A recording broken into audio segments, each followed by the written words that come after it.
Hello everyone, it's Paul and Mike with RGS Restorations, and today we're back at the range. And today's video, we kind of had a little bit of a discussion about if there was any noticeable differences in accuracy between cast bullets on one hand and jacketed on the other, and if it could even be quantified on any level or verified or witnessed if there is any difference indeed to be had between the two. So we have just a couple different rifles today that we're going to use to basically do some testing and see if we can see any differences between the two. You got any guesses as to what you think we might find, if anything? I've been excited to kind of do this test, for this very reason. I don't know. I think I'm going to give the edge to the cast. Do I have any specific reasons for that? Well, I mean, I just like shooting cast bullets, so so that's why I'm going to give the edge to the cast bullets. Sure. And we'll see what happens. I think the best that we might be able to see today is maybe spot some trends. Sure. I don't know if this is really a test that can be definitive for what we're doing, but we're going to give it a shot, literally, and see what happens. Yeah, looking forward to it. All right, you'll see us at the bench.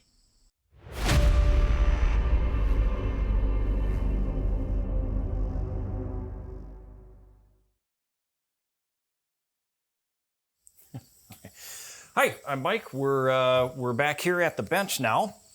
And what we're going to do for this test is we're going to take each rifle and shoot two 3-shot groups. One group with cast and one group with jacketed bullets.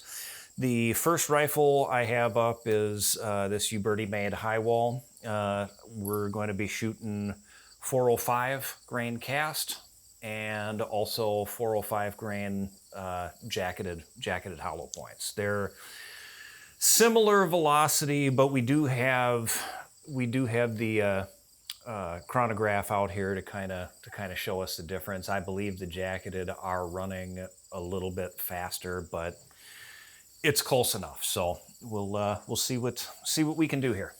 Which target are you shooting at? It's going to be the top left. Okay, awesome. I'm gonna reach in frame here, grab my phone, make sure it's. And for both of the rifles that I'm going to shoot, I'll be starting with the cast and then moving to the jacketed. So here we go.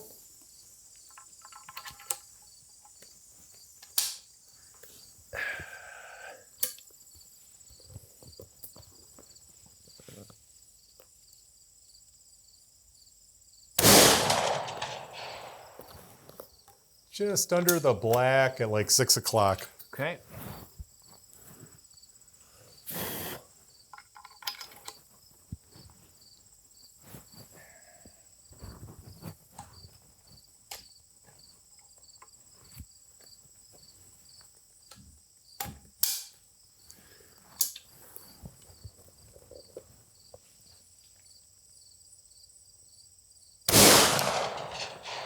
Just touching the black, same spot, within an inch. Okay. And velocity with these is hovering right around 1270. And I'm going to show the velocity. Okay. On at least by the end or something. We'll show where the velocity is running on these. Okay. That's about an inch group. Okay. A little bit lower to the left on that one, but still like 7-ish o'clock. Okay. Yeah. Your velocity on those was 1247, 1271, 1273. Okay. All right. Well, we'll move on to these 405 grain jacketed and. All right. Hold on to that. I'm going to start another. All right. A new string. Okay. Go ahead. All right. Let's see what we do here.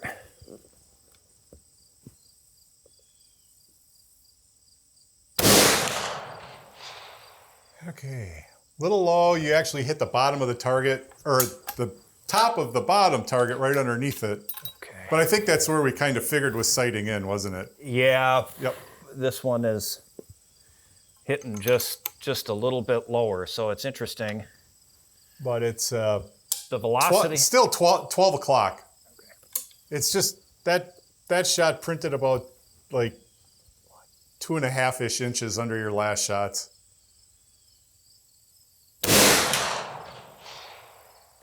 And Looks like about the same thing. about an inch high to the left, 11 Okay. o'clock.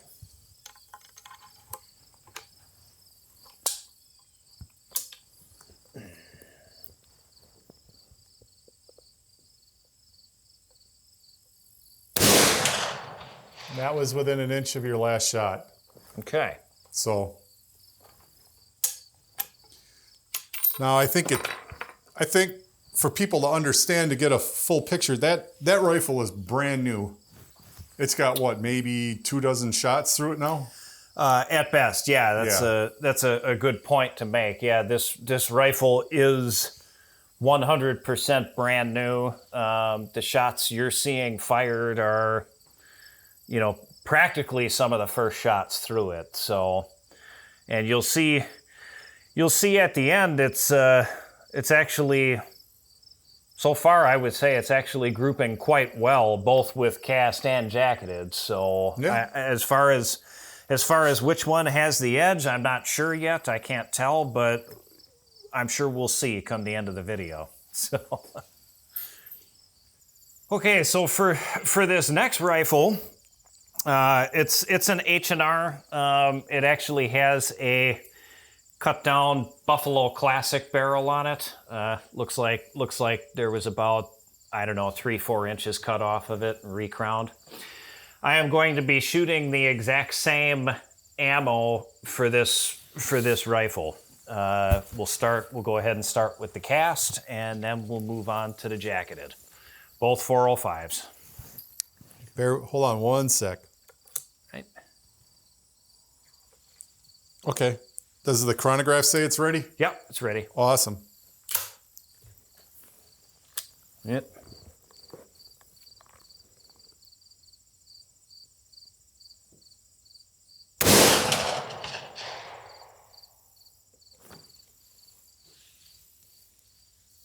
Am I seeing that right? Yeah, you're seeing it right.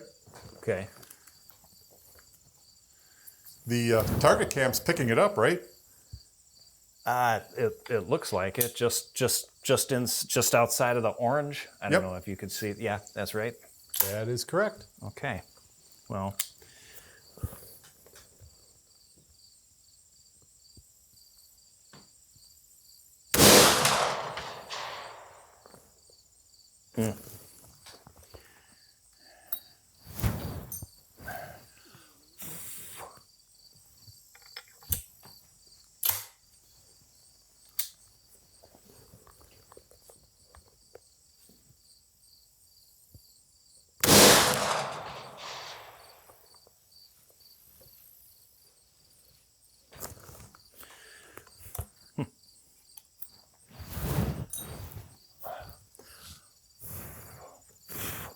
Okay, so we're going to move on to the last 3 jacketed for this rifle and see what she does.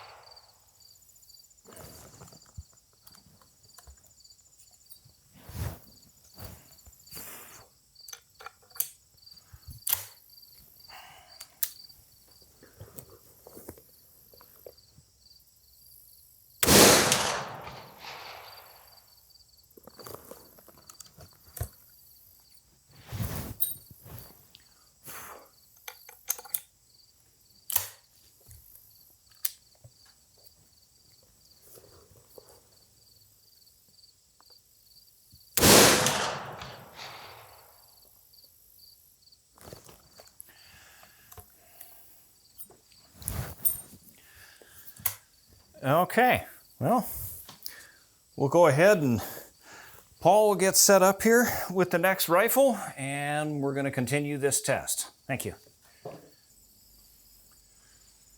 All right, for our next rifle here, I thought I would kind of go a little bit of a different route with our testing. I actually have a Ruger #1 now. Oddly enough, as I almost drop it, this is the Ruger Chips rifle that they made in .357. So it was a limited edition. It kind of a rare rifle. They're kind of neat, but I thought .357 might be an interesting test in that the bullet weight of the bullets, the weight is you can match them up identically. You know, whereas rifle sometimes is a little bit tricky. We tried to keep weight and velocities the same. Well, at least I did with these. So with this loading data here, I'm using 4.5 grains of tight group. Now on the semi-wad cutters that I have for lead, it's saying that it should be 1157 feet per second. And I believe the closest I could come with published loading data is 6.1 grains of tight group, which should put it at 1184. So very, very, very close in velocity. It'll be interesting to note that the published data was 19,300 CUP for the lead, and it jumped up to 41,900 for the jacket. So a huge increase in pressure with, you know, a little bit of powder increase, but that's just keeping the velocity the same. So I have no idea what to expect here. This should be interesting, and we'll get started with it now. And the first one, you went lead and then I did jacket, cast right? first. And Yeah. jacket, Okay. yeah. So I will do the same thing.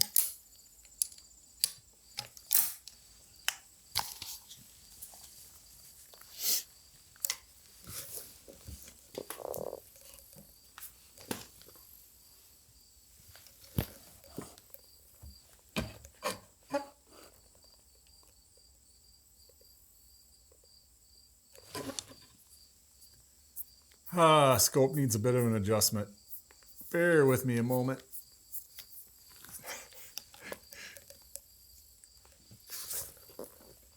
All right, that's better.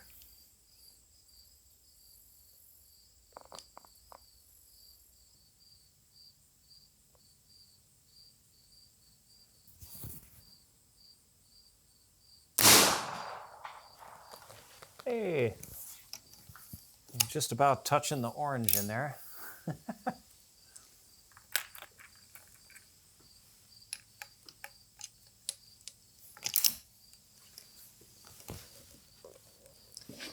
Okay.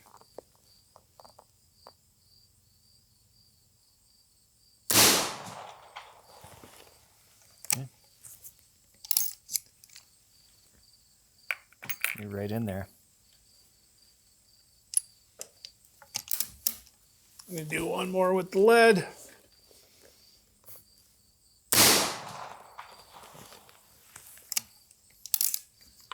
All right. Okay, so now this is with the jacket.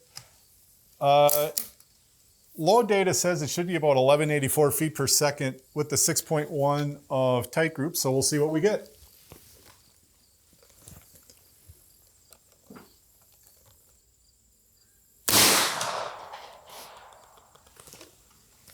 Yeah.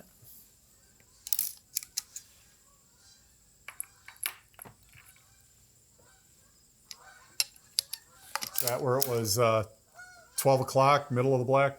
Yeah. That's 1298 for velocity, so that's substantially higher from 1184 published.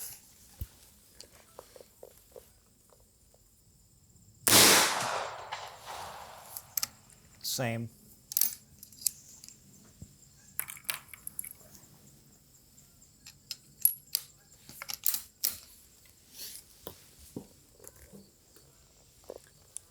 $12.84 again.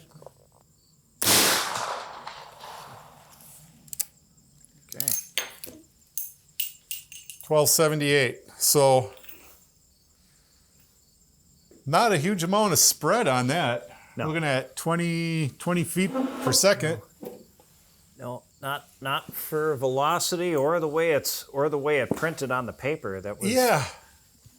So I thought that this one would be interesting.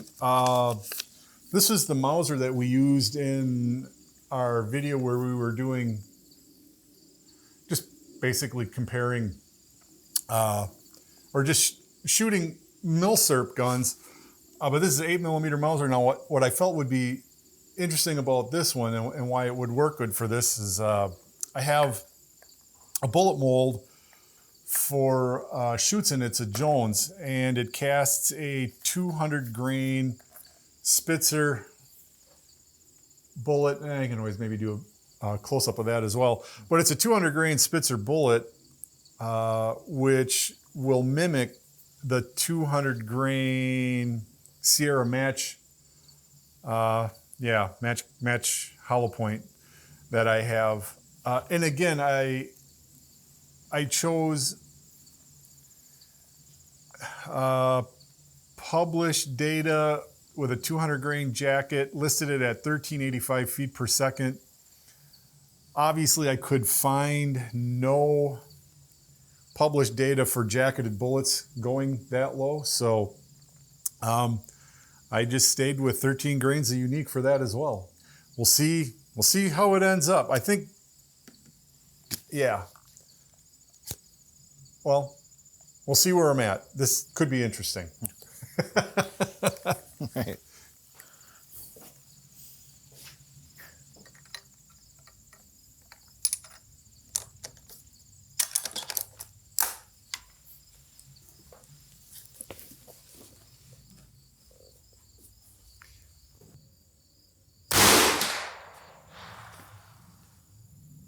Yeah. Okay. You're in there. 1422. That's pretty close to advertised speed. Yeah.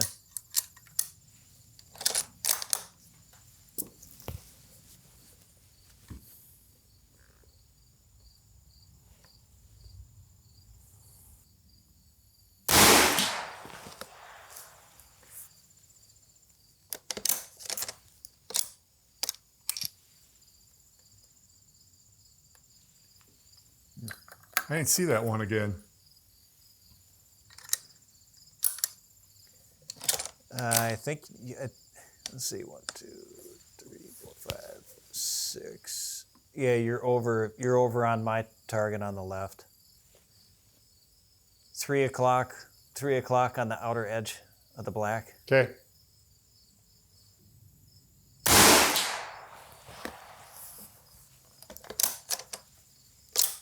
Okay, yeah, about 7, 8 o'clock. 1433. So in this rifle, it doesn't seem to be liking the lead. No.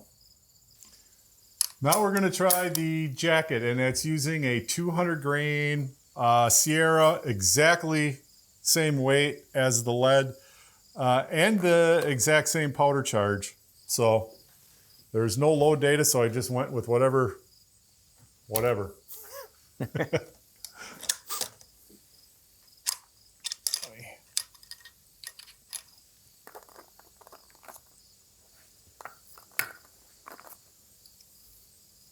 Yeah, okay.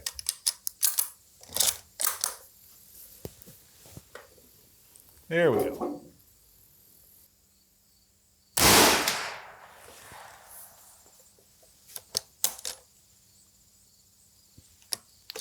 $13.84.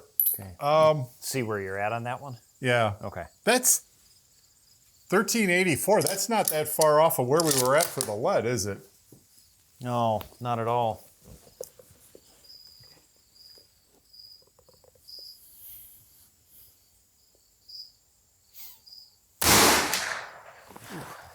I pulled that shot. That was my bad.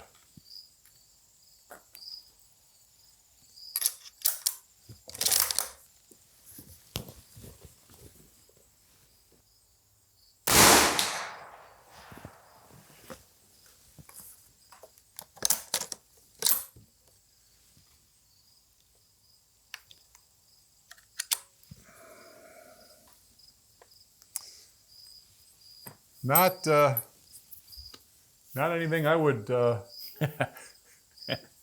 Well, care to really write home about. The mosquitoes are not happy out here. no, they're not cooperating.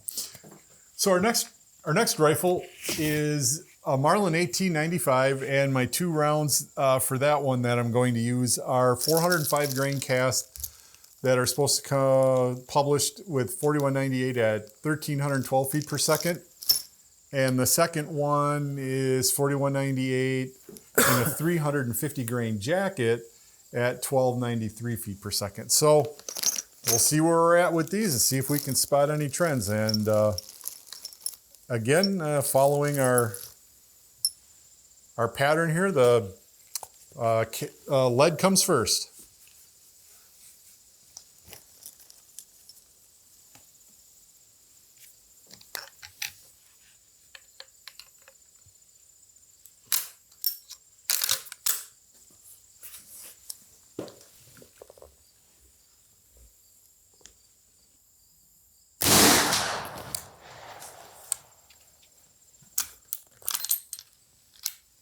Well, we know that one likes those.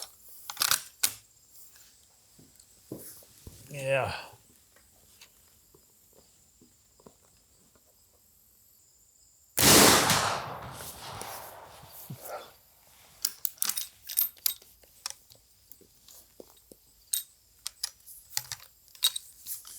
$13.53 on that one.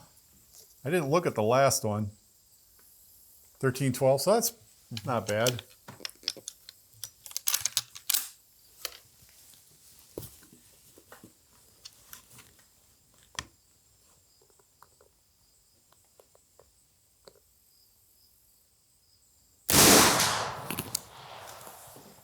Eh. 1420, so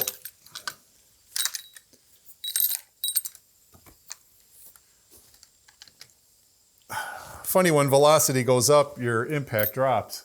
From what we're seeing, that's for sure. All right, so save that string, start a new one. Okay, so these are our jacketed rounds. 30 grains of 4198, 350 grains. It's a round nose, and we should be at about 1293 feet per second.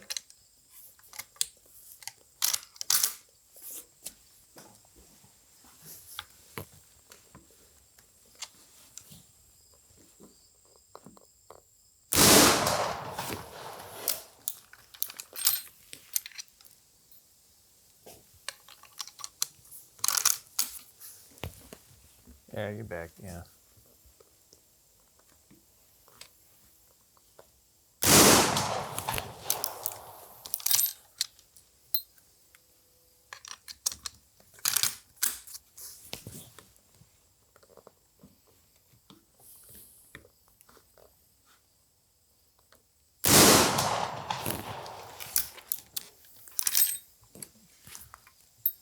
All right, I believe that is all of our firearms that we were going to shoot.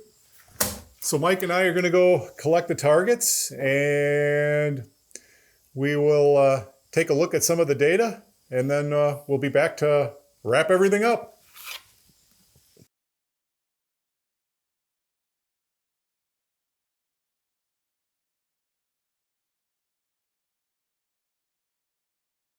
All right, we're back, done with the shooting, and well, what did you think? What did you take? This might not be. I'm sure you'll give your opinion too, and this might not necessarily be what any viewers want to hear. I mean, I think from what we saw in the targets and what the camera will show, I mean, clearly each gun is its own. Its own animal, so to speak. I mean, yeah. I think your Ruger showed a definite preference for jacketed bullets, if I'm not mistaken. Was it the jacketed bullets? The high wall that was being shot showed, unless the one was a flyer, showed a distinct preference for the cast. The high wall? The high wall, Okay. yes. And then I think the Marlin showed a preference for jacketed, I believe that was. Or in this I think instance. it was really close Okay, between the really- two. Maybe really a close. maybe a tad bit on the jacket. Okay, so the edge to the jacketed. Shot similar groups from the H&R. There really was no difference. So neither one of those was a edge either way. So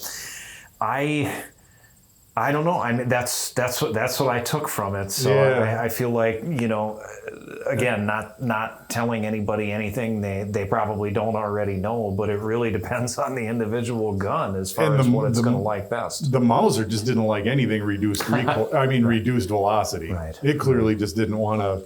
I mean, that probably would have taken some more load development to try to get a reduced charge. Sure. But I thought, that one there was like, well, I had the bullet that came out exactly in weight, and it's a flat base, so there's no gas checking. Sure. But yeah. But clearly it just didn't like that. And we both know that rifle is capable of more accuracy than that. Right. So The viewers actually should know that too from one of the yeah, previous or- videos. yep, It yep. shot relatively well. So not to say that it couldn't, just that you need more load development before you can say for certain one way or the other. yeah. I will say though, with having the chronograph over there, velocity did not have, at least from what I could see, did not have the detrimental or real positive effect. At least in my two rifles. Maybe I don't know Right. if you saw anything different with yours, but the velocity difference in the rounds that I was testing did not really seem to make a difference on target. I wasn't seeing a tighter group with lower velocity or vice versa. Yeah. Well, because some of our velocities, as they would increase, our bullet impacts were actually lower. Right, the impacts were lower. I agree, but I don't think in terms of group size it was affected very much. Impact on the target, you're talking yes, about the but spreads, and Yes. I'll take a look at that and kind of show the extreme spreads. But sure. I have found that, and again, this is just me, that at lower velocities like this, sometimes that extreme spread doesn't necessarily, you can have really good groups with what you'd think is, kind of like on the bigger side of an extreme spread, but it still groups really well. Sure. For whatever. But I think the big takeaway is I think a chronograph is a super useful tool to have if you're a serious shooter and reloader and you want to handy. do load workup, because what you're shooting at the range on your barrel, your gun with whatever bullet you choose can vary quite a bit from published load data, with Clearly, that test, yes. with that test barrel that they're using. Clearly, So I think that's a big plus. Yeah, that's a big takeaway on it. And whatever. I mean, whether you're using a shoot through chronograph with screens or one of the newer radar ones, either one is good to have. Yeah, I think so. I think it keeps you in check too. I mean, we are after all going for consistency, and to be able to see that. I don't personally have a chronograph, so to be able to shoot with one and actually gauge your own consistency with your hand loads and stuff is Right. something that I really appreciate being able to do. Right. Just to kind of check yourself, so to speak, or check to see, if you're one of those types that really values that consistency. It will show to one degree or another with your speeds. So Yeah. that's why I like it. Yeah. Yeah, absolutely. All right, bear with us, our technical issue there with batteries, but we were just talking about wrapping it up with the, talking about the chronograph and all of that. Yeah, pretty much being I would not to say that you can't do it without, but I mean to really get into this load development and really wring out the best in what your weapons are capable of. I would say it's kind of an indispensable tool to have, especially as you start going for distance. And when you start using standard loads on like real velocities that you would use in a center fire rifle. Sure, absolutely. 308s, 300s, PRCs, whatever whatever you're shooting, is you want to start, getting up there in velocity and extending your ranges 3, 4, maybe even 1,000 yards. Yeah, absolutely. All of those details definitely come into play, and that's where but yeah. That gets into definitely some more videos with figuring out, Most definitely. Like with in cast lead. So stay tuned. We're gonna have more videos with this whole reloading thing and lead. I think we're going to explore coatings and hardness and how that relates to accuracy and video and just how fast you can push lead. And if any of you have any ideas for videos that you would like to see maybe dispelled or something that someone hasn't done yet, go ahead and let us know in the comments. And be sure to like and subscribe to our channel. And I don't know. Yeah. Seems like that pretty much wrapped that one up. Yeah. In definitive, like I figured we really wouldn't have a clear-cut answer of what one is more or less accurate, but yeah, agreed. Agreed. Nonetheless, a good test, and that's the data that we got for the day. So until you see us next time at the range, take care and happy shooting.